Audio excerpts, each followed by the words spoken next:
Hello everyone. आज की poem है हमारी विलियम शेक्सपियर्स की जो सोनेट है, sonnet 30। When to session of the sweet silent thought. वैसे इस पोइम का नेम है व्हेन टू सेशन। भी कहीं बार आपको देखने में मिलता है, जैसे कि आरपीएससी की सेकंड ग्रेड का जो न्यू सिलेबस आया है 2026 के अकॉर्डिंग मीन्स, तो व्हेन टू सेशन लिखा हुआ है वहाँ पे। वैसे इस पूरी पोइम को पूरी फुल लाइन भी इसकी ले ली जाती है जो फर्स्ट पोइम है। तो ये आपको सोनेट है, तो आपको पता है शेक्सपियर की 30 सोनेट का नेम भी इसको दिया जाता है। तो इस पोइम के अंदर अगर हम बात करें तो ये पोइम एक, आप ऐसे कह सकते हो, एक दुखांत और एक होप दोनों की ही बात करती हैं। ये पूरी पोइम में 14 लाइन है, आप इसको काउंट कर सकते हो, आप इसको क्लियरली देख सकते हो। मैं पहले आपको सिर्फ एक बार इसको पढ़ के बताऊंगी, फिर मैंने इस वीडियो के अंदर हम क्या क्या डिस्कस करेंगे वो मैं आपको पहले ही बता देती हूँ, ताकि आपका टाइम वेस्ट ना हो और आपकी जो वीडियो पूरी देखने पे ही आपकी मतलब भलाई है। तो सबसे पहले मैं आपको बताऊंगी, मैं इसके अंदर आपको पूरी पॉइंट दिखाऊंगी। सबसे पहले कि जो टेक्स्ट के अंदर है वही सिमिलर है, और सेकंड थिंग, एक एक लाइन का पूरा एक्सप्लेनेशन नीचे दिया हुआ है with English and with Hindi. Hindi में भी आपको ये पूरी पोइम ट्रांसलेट करके मैंने टाइप की हुई है। साथ में इसके ऑब्जेक्टिव टाइप क्वेश्चन जो कि कॉम्पिटिटिव एग्ज़ाम में इंपॉर्टेंट आते हैं। तो एवरीथिंग आपको इस वीडियो में आपको मिलेगा, तो बने रहना इस वीडियो के अंदर। तो सबसे पहले ये पोइम है, एक देख लो आप, जो स्क्रीन पे आपको दिखाई दे रही है। ये पूरी 14 नंबर की 14 लाइंस की है, जो कि हमारी सोनेट होती है। सबसे पहले विलियम शेक्सपियर ने ये जो सोनेट थी 30, ये 1609 में राइट डाउन की थी। ये पोइम है पूरी, आप इसका स्क्रीनशॉट ले लो ताकि आप इसको बाद में रीड कर सको। आई होप आपने इसका स्क्रीनशॉट ले लिया होगा, और जो मैं पढ़ूंगी, जो मैं एक्सप्लेन करूंगी, वो आपको अभी दिखा रही हूँ। Firstly take the screenshot it's. ये देखो, मैंने इस तरह एक एक लाइन, उस पोइम की एक एक लाइन आप मैच भी कर लेना चाहिए। आपने स्क्रीनशॉट लिया है, उसको नीचे डिस्क्राइब किया है, नीचे एक्सप्लेन किया है टाइप फॉर्मेट में। तो फर्स्ट लाइन, क्योंकि कॉम्पिटिटिव एग्जाम में किसी भी लाइन से एक वर्ड से भी क्वेश्चन बनकर आ जाता है, तो हमें कुछ भी छूटना नहीं है। पहला हम इसको एक्सप्लेन करेंगे अच्छे से। When to session of sweet silent thought. तो इसमें जो पोइट है शेक्सपियर है, वो रेफरिंग करता है कि कितना जो मेरे माइंड का जो स्टेट है, तो मैं इसके अंदर जो मेरी मन की जो स्थिति है उसके अंदर मेरे जो थॉट थे वो बिल्कुल साइलेंट थे। धीरे धीरे वो थॉट, मेरे विचार हैं, वो मेरे माइंड के अंदर आने लगे। ठीक है, went to session of sweet silent thought. तो धीरे धीरे इंसान के दिमाग में थॉट आते, जैसे जैसे पोइट के माइंड में थॉट आते जाएंगे, वो अपने थॉट को इस पोइम के अंदर राइट डाउन करता है। तो फर्स्ट लाइन से हमें क्लियर होगी ये चीज़ें कि पोइट इसके अंदर अपने माइंड के अंदर अपने मानसिक स्थिति जो उसकी है उसके बारे में एक्सप्लेन कर रहा है पोइम में। तभी तो वो कह रहा है went to session of sweet silent thought, कि जैसे जैसे साइलेंट थॉट हमारे माइंड में आता है। आई सम अप होता है कॉलिंग अप, मतलब बुलाना। रिमेंबरनेस ऑफ थिंग ऑफ पास्ट। तो जब भी इंसान सोचता है, किसके लिए सोचता है, तो पास्ट की बात को सोचेगा या फ्यूचर की बात को सोचेगा।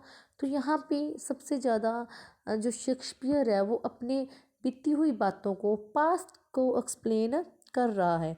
तो वो कहता है कि मैं अपने माइंड को कहता हूँ या मेरे अपने थॉट को कहता हूँ कि memory from the past bring old experience to mind.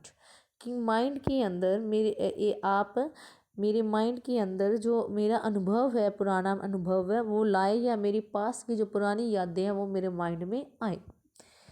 Third line है I sigh the lack of many a thing और साइट। तो कहता है कि शेक्सपियर कहता है कि मैंने काफ़ी एक्सप्रेसिव किया है एक डीप साइन को, and wanted but never achieved. कि मैंने अपनी लाइफ में बहुत कुछ चाहा है बट मुझे वो हर चीज़ नहीं मिली। तभी कह रहा है I Sai a lack of money, कि कुछ चीज़ की कमी है। आई साउड, जो कि मैंने देखी थी। हमारे ड्रीम्स होते हैं वो हमें नहीं अचीव होते, कई बार कुछ भी चीज़ हम सोचते हैं, we never achieve it. Next fourth line देखिए,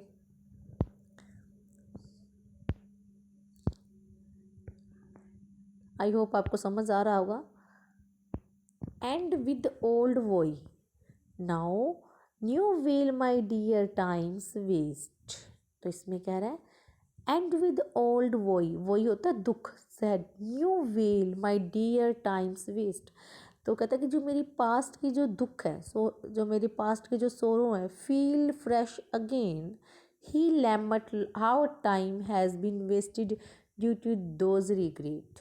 तो कहता है कि जो मेरे पास्ट के जो दुख हैं, वो जो मेरी लाइफ के अंदर होने वाली कमियां हैं, अगर मैं उनको याद करता हूँ तो मुझे लगता है कि मेरी रिग्रेट, जो मैं पछता रहा हूँ, तो मैं एक टाइम ही वेस्ट कर रहा हूँ। इस होप में रहता है कि अगर मैं अपनी पुरानी यादों को ताज़ा करता हूँ, जो मैंने अचीव नहीं की है, मैं उनके बारे में सोचता हूँ, तो मैं totally I wasted my time, कि मैं अपना टाइम वेस्ट कर रहा हूँ। फिफ्थ लाइन में पोइट कहता है then can I drown and eyes unusual to unfollow flow. वो कहता है कि अब देखो, ड्रोन एंड आई का मतलब होता है कि अगर मैं अभी रोता हूँ, इवन चू he is not usually one two cry. तो कहता है कि ये कोई आम बात नहीं है, आमतौर पर कोई हर मैं नहीं यहाँ पर रोऊंगा, वो कह रहा है। नेक्स्ट 6 में देखिए, four precious friend hid in deaths dateless night. तो अब देखो, इंसान के माइंड में जब कोई थॉट आता है तो हम अपनी तरफ अपने माइंड में भी चीज़ें लगा सकते हैं कि पोइट क्या सोच रहा है। शेक्सपियर पोइम लिखते टाइम अपने मन की जो स्थिति है, उसके दिमाग में जो थॉट आ रहे हैं, उसको भी एज ए पोइम के रूप में लिख रहा है वो। तो कभी तो उसके माइंड में ये आ गया कि मैंने अपनी लाइफ में कुछ अचीव नहीं किया, तो फिर बाद में वो कहता है कि मैंने इसके बारे में सोचना एक मेरे ख्याल से वेस्ट ऑफ टाइम है। अगर मैं रोऊँ तो मेरे पास कोई रोने का कारण तो है, बट रोने का क्या फ़ायदा, वो कहता है। फिर वो 6 लाइन में कहते हैं अपने दोस्तों को याद करता है, जो कि दोस्त उससे जुदा हो चुके हैं, क्योंकि वो क्या हो चुके हैं, पास्ट अवे हो चुके हैं। And he now lost to death, कि उनको वह डेथ की वजह से खो चुका है, अपने पुराने जो उसके ओल्ड दोस्त थे उसको याद कर रहा है। And weep a fresh loves long since cancelled void. वो कहते हैं कि मैं इतना लॉन्ग सिंस कैंसल्ड वॉइड। तो कहते हैं कि मैं बार बार अपने जो मेरे उनको खोने, मैं उनके जो मेरा प्यार खोया गया, जो मेरा it has been long forgotten, मैं कब से उसको लंबे टाइम से भूल रहा हूँ, पर फिर भी वो कभी ना कभी मेरी दोबारा मुझे उन चीज़ों का अनुभव होने लगता है, जब कभी भी मेरे माइंड में थॉट आता है। तो बस ये कह रहा है and weep a fresh loves long since cancelled in a void. Next एक लाइन लिखिए, and moon expensive many vanished site, कि लैमट होता है दुख। तो कहता है कि मेरे पास ही लैमट, वो काफ़ी दुख दिखाता है जो पोइट है, शेक्सपियर है। The lost experience moment that can be never recapture. तो वो कहता है कि वो कभी कभी उन थॉट्स को अपने माइंड में लेके आता है कि वो उस पल में वो बात चीज़ें क्यों नहीं कर पाया, वो रिग्रेट, वो अपने टाइम को जो बीत चुका है, अपने पुराने अनुभवों को वो दोबारा रिकैप्चर नहीं कर पाया, क्योंकि वो क्या हो चुके हैं, वैनिश्ड हो चुके हैं, सब चीज़ें क्या हो चुकी हैं, गायब हो चुकी हैं। Then I can grieve at grievances foregone. 9th line पढ़ा रही हूँ मैं आपको। He can feel sorrow past grievances even he thought were long gone. तो वह कहता है कि मैंने जो पास्ट में जो मेरी दुख थे, जो मेरे थॉट हैं, वो क्या हो गए हैं, अब उन थॉट्स, उन विचारों को काफ़ी टाइम हो चुका है, क्योंकि तब मैं क्या महसूस करता था, उस टाइम में जितना महसूस दुख करता था, वो अब इतना लंबे टाइम के बाद नहीं कर पा रहा हूँ। आई होप आपको समझ आ रहा होगा। अब 10th देखिए, मैं आपको पूरी हिंदी वाली भी पिक आपको दिखाऊंगी इसके अंदर। And he will leave from woe to woe tell over. Woe मैंने आपको बताया क्या होता है, दुख होता है।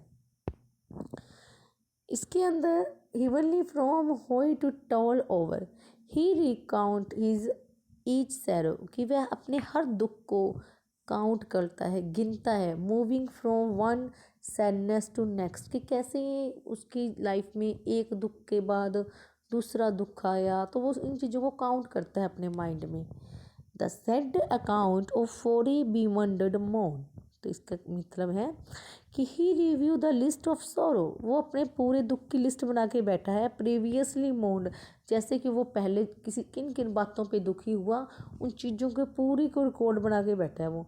विच I new pay as if I not paid before, तो वो कहते हैं कि जैसा ही feel like he is paying for those sorrow all over again if they are new, कि जैसे उसने अपने पास्ट की लाइफ में जो दुख उसने देखे या फील किए, उन दुखों के लिए जो भी उसने पे किया, दे आर न्यू, वो अब भी क्या है, नहीं है उसके लिए। क्योंकि इंसान के जो दुख होते हैं वो बार बार उस चीज़ को याद करता है, अपने पास्ट के टाइम में पास्ट की मेमोरी को लेके आता है, तो वो दुख उसके कम नहीं होते बल्कि न्यू न्यू एक्सपीरियंस करता है वो। Next 30 line, but if the while I think on thee dear if friend, when he think of his dear friend that one he cherishes, कहता है कि जब मुझे लगा कि उसका जो शेक्सपियर का जो दोस्त है उसके बारे में कह रहा है कि when he think, कि जब वह सोचता है कि जो उसका इतना प्यारा दोस्त था, ही चेरिश, कि वह कब कितना खुश रहा करता था वो। Oh losses are restored sorrow end, कहता है कि मेरी जितनी भी मेरे दुख हैं, जितना भी मेरी पास्ट के चीज़ें हैं, उन सब को मैं रिस्टोर करूँगा, मतलब इनका अंत कर दूँगा। In that moment all his past grief are healed, तो वो कहते हैं हील्ड होता है इलाज, वो कहता है कि मेरे जितने भी पास्ट के दुख हैं मैं उनको हील करूँगा, और मैं ही फाइंड द कंफर्ट पीस, और मैं इसको क्या, मुझे इससे क्या होएगा, पीस, शांति मिलेगी। आई होप ये 14 लाइन्स का हमारा कंप्लीट हो गई है पोइम हमारी। आई होप आपको एक्सप्लेनेशन अच्छी लगी होगी। इसके साथ साथ मैं आपको एक हिंदी में पूरी पोइम का सारांश दे रही हूँ, और साथ में हम कुछ ऑब्जेक्टिव क्वेश्चन भी इसके अटैम्प्ट करेंगे, क्योंकि हमने poem line to line read की है, तो हम काफ़ी चीज़ों के क्वेश्चन को आंसर कर सकेंगे। सो बने रहना वीडियो में। ये पूरी पोइम है जिसका स्क्रीनशॉट आपने ले लिया है। तो फर्स्ट ऑब्जेक्टिव क्वेश्चन देखिए, sonnet 30 belong to which group, तो आपको पता ही है जो 30 सोनेट मैंने कहा था हम इसको नेम दे सकते हैं या वेंटू सेशंस का नाम भी दे सकते हैं। तो इसमें क्या, किस ग्रुप की ये है, तो फेयर यूथ की है, क्योंकि जो पोइट है वो अपनी मतलब पुराने फ्रेंड्स को याद कर रहा है। तो इसमें जो मेन जो ग्रुप है सोनेट का, तो ये किस ग्रुप से ली गई है, तो ये फेयर यूथ से ली गई है। The tone of the poem change in, तो पोइम की जो टून है वो कब चेंज होती है, तो फाइनल कपलेट में ही चेंज होती है, क्योंकि पोइट बार बार यही सोच रहा है कि उसकी ज़िंदगी में दुख है, दर्द है। लास्ट में जाके वो सोचने लगता है कि जो उसके पास्ट के जो दुख है वो उसको हील कर देंगे, मतलब वो टाइम के साथ साथ वो चीज़ें क्या हो जाएंगी, उनका इलाज हो जाएगा, हील हो जाएगी। थर्ड क्वेश्चन देखिए, the phrase session of sweet silent thought refer to, तो इसके अंदर क्या है, तो हमें पता ही है कि स्वीट साइलेंट विचारों का सेशन शुरू हो गया था। तो इसके अंदर पोइट रिफ्लेक्शन एंड मेमोरी, वो अपने पुराने दिनों को याद कर रहा, तो मेमोरी है इसके अंदर, और वो उस चीज़ों उसके माइंड में अभी भी रिफ्लेक्ट कर रही हैं, वो दिखाया गया। तो यही इसकी थीम है। The dominate mood in the first 3 quarter of sonnet 30 is, तो पूरी 30 सोनेट है जो हमारी, उसके पहले जो 3 क्वार्टर है उसमें क्या बताया गया है, तो वही क्या दिखाया गया है, मेलांकोलिक। देखो जॉयफुल खुशी वाली पोइम तो है ही नहीं, ये होप भी नहीं है इसके अंदर कोई दिखाएगी हमें। हिस्टेरिकल, किसी पे कोई व्यंग्य नहीं किया गया, पर हाँ इसके अंदर मैक्लोनिक का मतलब दुख है, पास्ट की मेमोरीज है वो दिखाई गई। तो ये पोइम कौन सी है हमारी, मेलांकोलिक। फिफ्थ देखिए, sonnet belong to group of Shakespeare sonnet, Shakespeare की कौन सी सोनेट है जो 30 सोनेट है, तो ये कौन सी है, फेयर यूथ सोनेट है। द रेमी स्कीम कौन सी है, आप मैंने आपको पूरी पोइम दी है टेक्स्ट से निकाल के, तो आप देख सकते हो। तो इसमें वही पोइम है, ए बी सी है, A B C D E F G G, ठीक है। तो 14 लाइन्स की है ये हमारी सोनेट हुई। Next the number of the line in the sonnet 30 is. तो नंबर ऑफ लाइन्स कितनी होती है? 14 होती है सोनेट की, 13 की भी है। नेक्स्ट देखिए, which poetic device is use sessions of sweet silent thoughts. S S की साउंड आई है कॉन्सोनेंट की साउंड की, तो ये कौन सा हमारा मेटाफोर फिगर ऑफ स्पीच है, सॉरी पोइटिक डिवाइस है। The turning point of the sonnet 30 occur. तो पूछा गया कि जो सोनेट के अंदर सबसे टर्निंग पॉइंट कौन सी लाइन में है, तो 13 में जब पोइट के अंदर एक उम्मीद जागने लगी कि जो टाइम है वो धीरे धीरे चीज़ों को इम्प्रूव कर देता था।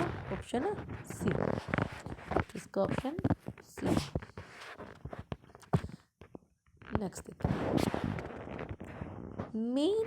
देखिए, main poetic device in session of sweet silent thought is. इसमें वही कौन सा है? मेटाफोर, वही पहले भी आया थी। इसमें थीम कौन सी इस पोइम के अंदर, सोनेट के अंदर कौन सी थीम है? तो इसके अंदर है फ्रेंडशिप एंड मेमोरी, क्योंकि वो पुरानी बातों को याद कर रहा है और अपने दोस्त को याद कर रहा है। ये एक देखिए, आपने इनके क्वेश्चन ऑब्जेक्टिव के ना नंबरिंग पे मत जाना, क्योंकि मैंने डिफरेंट जगह से उठाई हैं ये, तो थोड़ा सा आप जूम कर लेना अगर आपको नहीं दिख रहा तो, क्योंकि अगर हम अलग अलग जगह से चीज़ों को लेते हैं तो आपको पता है तो नंबरिंग थोड़ी सीक्वेंस में आएगी, क्योंकि जो क्वेश्चन हो गया हमारा तो मैंने उसको रिपीट नहीं किया। ये सेकंड ग्रेड की फर्स्ट क्लास है, तो ऐसे ही आपको पूरी poems, drama, Macbeth, everything I do, तो मेरे चैनल को सब्सक्राइब कर लेना।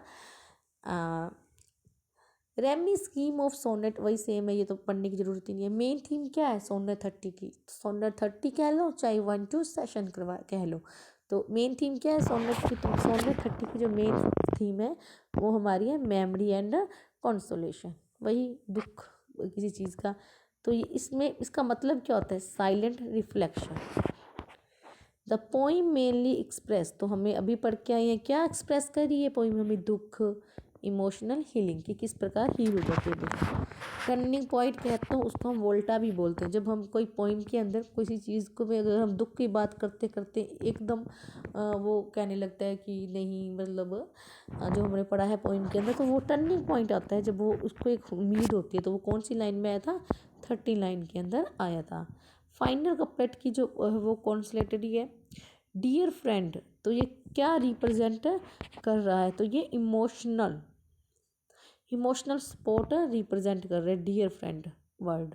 Dominate emotion in first 12 lines में क्या है? तो मेलक्रोनिकली है सारे में। नेक्स्ट देखिए, सोनेट 30 क्या फोकस कर रही है? वही मेमोरी एंड लॉस को, ये भी सिमिलर ही है एक तरह का। ये एड्रेस किया गया है फेयर यूथ को, ये इस वेरी इंपॉर्टेंट, हर एग्जाम में पूछा जाता है कि sonnet 30 is address to fair youth. The phrase civil thought mean, इसका मतलब क्या होता है? क्विट रिफ्लेक्शन या साइलेंट रिफ्लेक्शन, एक ही बात है, कुछ भी बोल सकते हो आप। हाँ, सोनेट 30 में कौन सा मीटर यूज हुआ जी? आपको पता ही है, अगर सोनेट है तो ऑफकोर्स एम्बेबिक पेंटामीटर यूज़ हुआ होगा। फाइनल कपलेट में पता ही है आपको, होप आ जाती है उसके अंदर, कंफर्ट आ जाता है। Sonnet 30 belong to which sonnet group? किस सोनेट ग्रुप है? वही फेयर यूथ के ग्रुप से ही लिया गया है।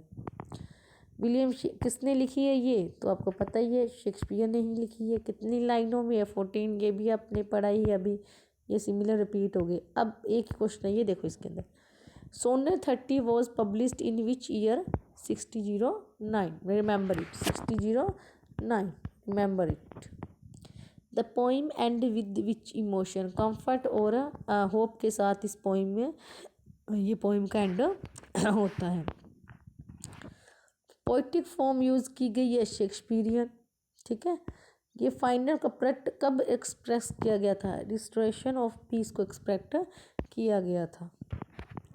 Main literally Divi's first line में कौन सी है? तो वही है स्वीट वही मेटाफोर। स्ट्रक्चर ऑफ सोनेट में क्या है? तो 3 क्वार्टर होते हैं, आपको पता है, और 1 कपलेट होता है। तो ये रिमेंबर रखना, ये हर जगह आता है कि सोनेट के अंदर क्या है। क्वार्टर्स का मतलब क्या होता है? 4 की लाइन 3 बार हुई तो कितना बना? प्लस का निशान है, 4, 8, 12, और 1 कपलेट हुआ और कितना बना? 14। कपल का तो मतलब ही 2 होता है, तो कितने बन गए?